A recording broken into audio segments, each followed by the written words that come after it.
Good morning from the city that never sleeps. I am Emma, and you are listening to the Growth English Podcast.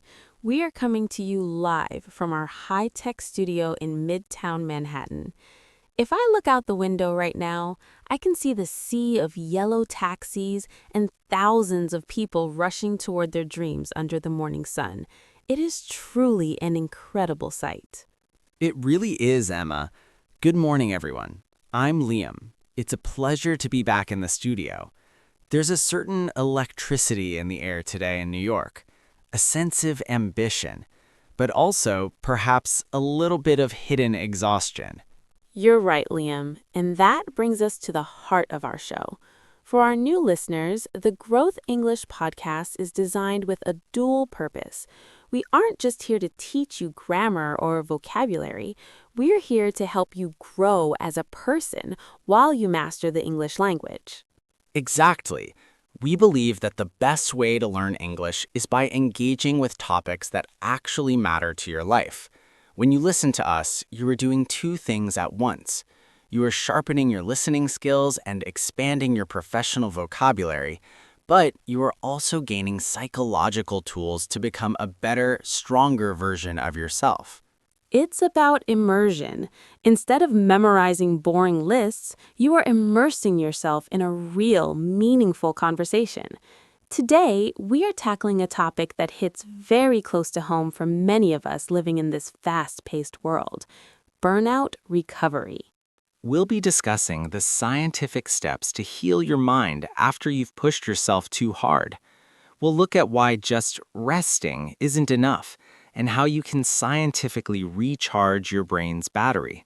So, whether you are commuting to work, sipping your coffee, or taking a break, stay with us. Let's improve your English and your life, right here, right now.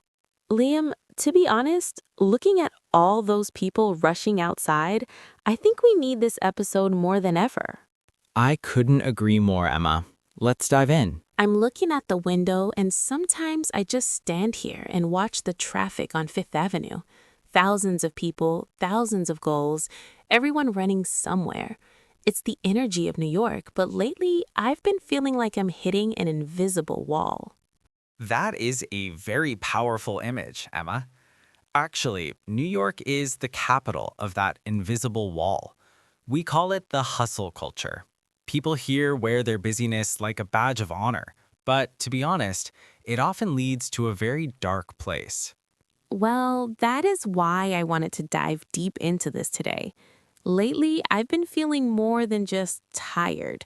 I've been feeling heavy, irritable, and honestly, I've lost interest in things I used to love. Even my morning walk in Central Park feels like a chore. Is this what people mean by burnout? It sounds exactly like it.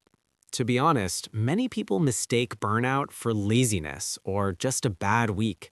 But scientifically, burnout is a state of total emotional, physical, and mental exhaustion. It happens when you have been under high stress for too long, and your body simply shuts down to protect itself. So it's like my brain is saying, I'm done, no more? Precisely. Think of a smartphone. If you keep the screen at 100% brightness, run 50 apps, and never plug it in, eventually it turns off. Even if you press the power button, it won't stay on. That is burnout. Your internal resources are depleted. Actually, that's exactly how I feel. I'm at 1% battery, but I'm still trying to run 50 apps. Many people suggest, Emma, just take a nap or go to a spa for a day. But to be honest, I've tried that, and the feeling of dread comes back the moment I see a new email. Why is it so hard to shake this off? Well, science gives us a very fascinating answer. When you are stressed at the office, your body enters fight or flight mode. This is your sympathetic nervous system. It pumps out cortisol, the stress hormone. So my body thinks I'm in danger? Exactly.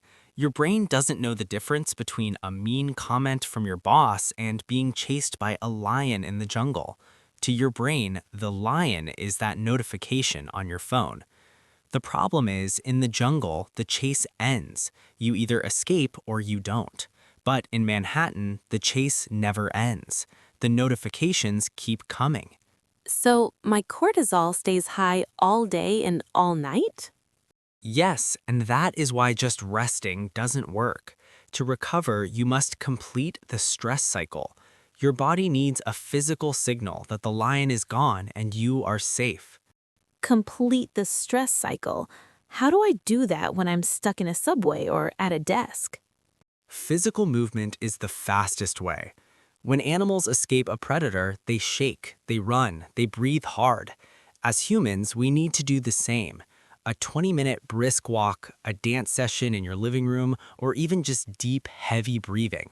It signals to your brain the danger has passed. You can relax now. Actually, I noticed that after a short jog, I feel much lighter. I thought it was just the endorphins, but it's actually me telling my brain I'm safe. Exactly. You are moving from the sympathetic state back to the parasympathetic, what we call rest and digest. Okay, so step one is moving to signal safety. What else should we be doing? Well, scientific research points to three main pillars of recovery. The first one, which is very important in a big city, is real social connection. I spend all day talking to people. Isn't that enough? Actually, no.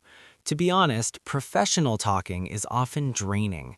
I'm talking about psychological safety, spending time with someone who makes you feel completely relaxed. No performing, no networking, just being yourself. This releases oxytocin, which is the natural enemy of cortisol. So, a long, honest talk with a close friend is actually a biological necessity? It really is. The second pillar is the digital detox. This is the hardest one for New Yorkers. We are addicted to the hit of dopamine from our phones. I know. I check my phone every 5 minutes. Actually, I feel anxious if I don't know where my phone is. That anxiety is the problem. Try the 60-minute rule. No screens for 1 hour before bed. The blue light from your phone tells your brain it is noon. It stops the production of melatonin. You might sleep, but your brain won't enter the deep recovery stages it needs. And the third pillar? The third is creative play. Doing something with your hands that has no goal. No money involved, no likes on Instagram. Painting, cooking a complex recipe, or even just sketching. It engages the default mode network of the brain, which is essential for creative recovery. So, doing something useless is actually the most useful thing I can do for my mental health? Precisely. It allows your brain to reorganize and heal. Emma, we live in a culture that rewards yes. If you say yes to every project, you get promoted. If you say no, you feel like you're letting everyone down. How do we fix this? Well, this is the most difficult but most important part of recovery: boundaries. We have to realize that boundaries are not about being rude, they're about being sustainable. But I feel so guilty. I feel like I'm failing my team. To be honest, Emma, if you don't set boundaries, you will eventually crash, and a crashed employee is of no use to anyone. Think about this. Research shows that people who set clear boundaries, for example, not answering emails after 7 p.m., are actually 20% more productive during work hours. Why is that? Because their brains have actually recovered. They have the energy to focus. When you are always on, you are always slow.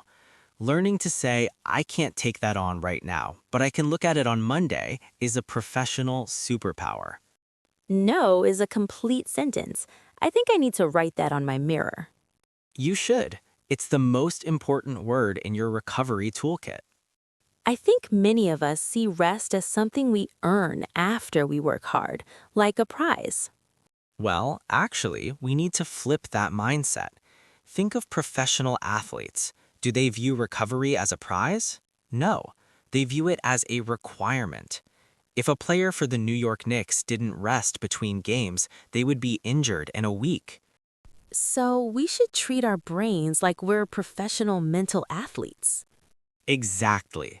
Your brain is your most expensive and delicate tool.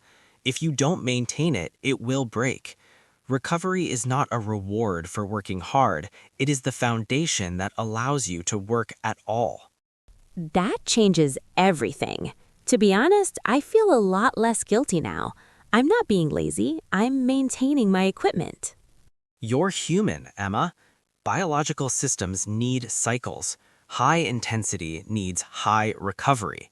It's as simple and as difficult as that. Thank you, Emma. This has been a very necessary reality check.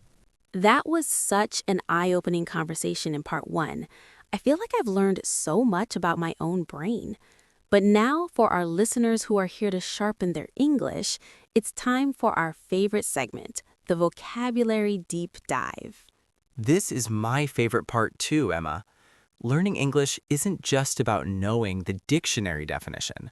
It's about understanding the flavor of the word, how we actually use it on the streets of New York or in an American office. Exactly. I've picked out 5 golden words from our talk. Let's start with the big one, exhaustion. Liam, to be honest, I used to just say, I'm very tired. Why should I use exhaustion instead? Well, think of it as a scale of 1 to 10. Tired is a 3 or 4. Maybe you didn't sleep well. But exhaustion is a 10. It's when your gas tank is completely empty. We often use it as a noun. For example, the marathon runner collapsed from exhaustion. Or in a professional setting, the team is suffering from mental exhaustion. Ah, so it's much stronger. It sounds more serious. Actually, I felt exhausted yesterday after that 4-hour meeting. Precisely. It's a great word to use when you want to emphasize that you have nothing left to give. Okay, word number 2 is boundaries. I hear this word everywhere in American podcasts and self-help books. Yes, in the US, we talk about boundaries constantly. Literally, a boundary is a fence between two houses, but psychologically, it's a limit. We use the verb to set. You set boundaries. To be honest, this is a very American concept. It means saying, I will work hard from 9 to 5, but after 5 p.m., my time is my own. So if I tell my friend, I can't talk about work right now, I need to relax, am I setting a boundary? Exactly. You are protecting your space. It's a very healthy word to use. I love that. Our third word is overwhelming. This is a long word, but I feel it every day. Well, think of a huge wave in the ocean coming over your head. That is overwhelming. It describes something that is too much to handle. A situation can be overwhelming, and a person can feel overwhelmed. For example, the amount of work I have is overwhelming. Actually, can I use it for positive things too? Like the view from the Empire State Building was overwhelming. To be honest, yes, it can mean too much beauty or too much emotion, but in the context of burnout, it usually means too much stress. Got it.